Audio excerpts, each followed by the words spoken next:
Let's talk about copyright. It is, however, the right to protect certain expressions that you create. For example, a copyright gives you the right to copy, to display, to perform, and to create derivative works of something that you created. So as long as it's original, as long as you made it, unless you give somebody else permission, unless you give them a license, you're the only one who can copy, who can perform, who can display, and create derivative work from that original work that you created. So nobody else can take that from you unless you give it to them. But I can already hear you ask, what about fair use?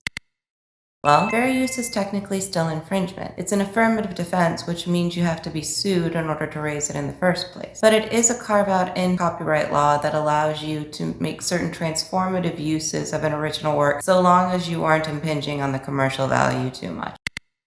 Another thing to remember is that in order to have a copyright, the expression needs to be created by a human. There needs to be a certain level of human input. So a lot of the outputs that you might get from AI may not actually give you the level of copyright protection that you want for your content. So it's always good to kind of check local rules and to check what the Copyright Office has been saying to find out exactly how protected you are when you use AI outputs in your work and how much you need to be contributing in order to make sure that those outputs are still protected under copyright. Another thing to think about when you use AI is that copyright law doesn't protect ideas. So those prompts that you use to input and to ask AI to create something for you, that's just the idea. The actual expression is what AI produces. So the question is, how much of a role did you have in the output? The input itself is just the idea and may not be subject to any kind of copyright protection. The output, if your involvement wasn't sufficient, may also not be protected under copyright.